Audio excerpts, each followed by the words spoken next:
is your life.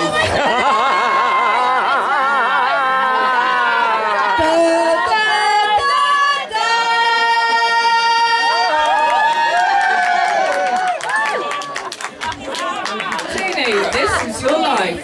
Disclaimer. All characters appearing in this work are fictitious. Any resemblance to real persons living or dead is purely coincidental. You were born Jeannie Mary Mansell Caton. What you choose to call yourself now is up to you. Anyway, you were born on the 22nd of July, 1960. in Malaysia, to Pat and John Caton. Incidentally, they met at a friend's wedding where your mum was matron of honour and your dad was the best man. You were the youngest of 3 children, Leslie your sister, Nicky your brother, and of course, you. And guess what? Leslie your sister is here today. And we have a message from her.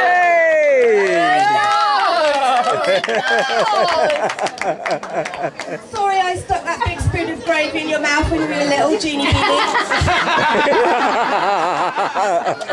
Unfortunately, your childhood rabbits, Chip, Dale, Snowy and Sam couldn't be here today.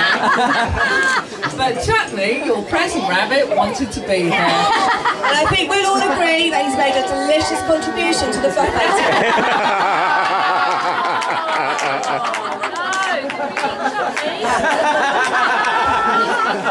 You attended swimming school for girls, where you were the inspiration for the Oscar-winning film St. Trinians, produced in the 1958. In fact, the director is cited in many respected film journals, claiming you were the inspiration for all his great works: The Bells of St. Trinians, The Great Train Robbery, and Crime Watch, the movie. One of your best friends at school was Elsa. Yeah, how'd you know that? She remembers laughing so much that you couldn't do your Scottish dancing and hiding at the back from the Roberts sisters.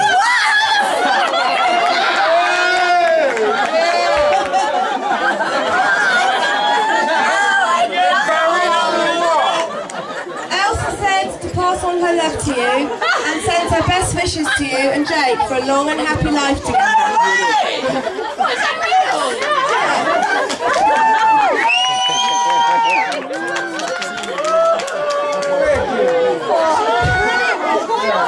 She's married with kids and still lives in Winchester and always thinks of you when she drives past your old house in Romsey. Oh, bless her.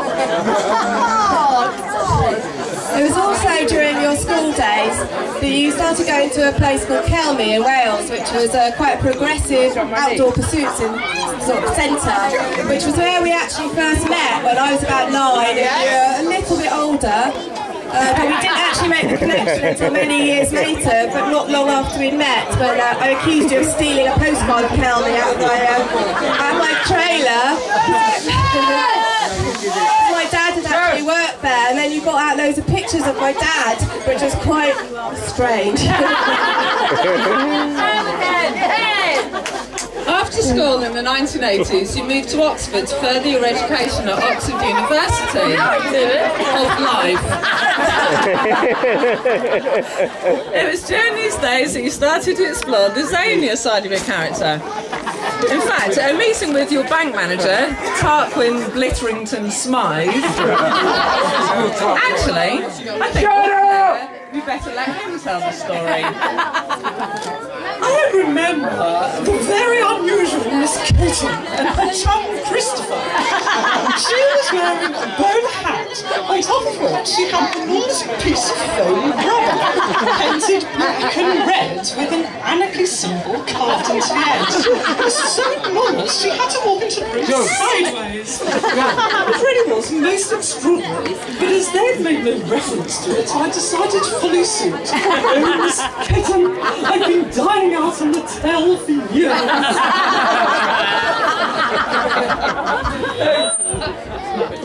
Inspired by Cliff Richard's Summer Holiday, you then bought a bus to live in. Life in those days was so similar to the film, it was uncanny. And Unfortunately, Cliff's on a saga cruise, so couldn't be here, and his people said he was a bit reluctant to leave a message. So. It was during your travelling days that you first met Tamsin and Sarah, and here they are with a message. He also ran the world famous Osric and Flump's performing dog circuit. 7 cunning stunt dogs. Nice. And toured the country for years with a goat who was the ringmaster. Unfortunately, the goat was eaten by someone's dog. He was just a kid.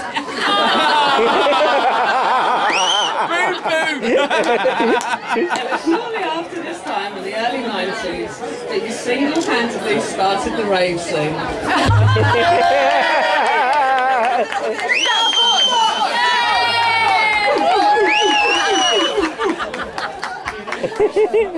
Unfortunately, we have glowing memories of those times. Time was had by all. Then moved to Stroud, where you catered for the rugby club and ran a successful local cafe, neither of which featured on Hell's Kitchen. But when we say press, it's the club make jokes about buns in ovens at this point, but it was in Gloucestershire that you became a mother. She has 3 lovely children, Hector, Nico and Tansy. And here's a message from them. We're nearly there yet, Mum. You attained your hoovering skills many years before you actually became a mother on my daughter Jelly.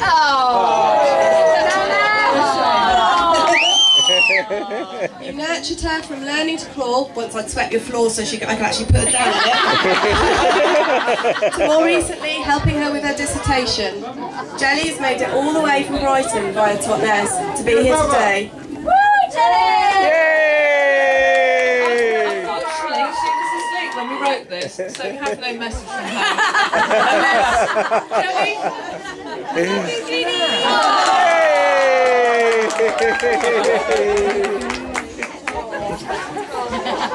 More recently, you achieved a first-class honours degree in theology and Essex. Also being awarded a departmental prize for your outstanding dissertation. Then we met Jake, the man who today became our husband. Always laughing, forthright and honest, passionate about the things you believe in, are all words that could describe you. But could also be used to describe Jake. You knew you'd met your match when he decided to surprise you. You knew you'd met your match when he decided to surprise you at Shambhala with some lingerie. You were really surprised. You'd never seen him in pink. I think they're yours, Jake.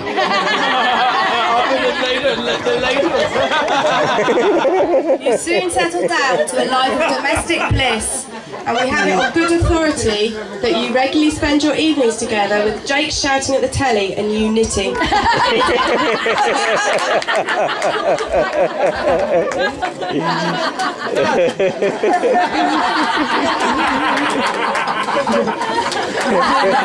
My dearest memory of you two together so far was at the night of the Invisible Circus, when you asked me to be your maid of honour. We'd had a brilliant night and had all gone back to camp in your van. Hang on, shut up! I can't hear! Come on, Jeannie! We'd had a brilliant night and we'd all gone back to camp in your van. We'd just got into all of our beds, when you suddenly announced that you weren't ready to sleep yet and you were going to go for a walk.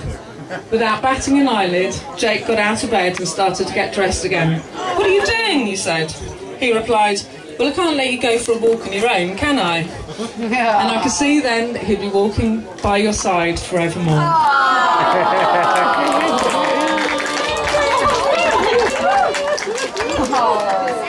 We're all overjoyed that you've married a man who totally gets you.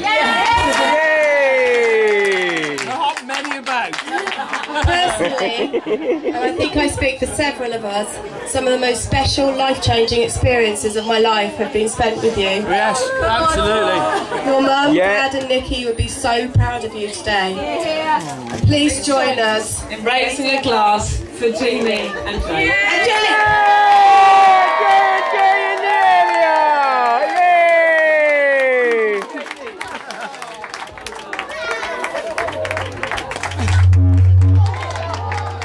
Music master, please! Music master, please!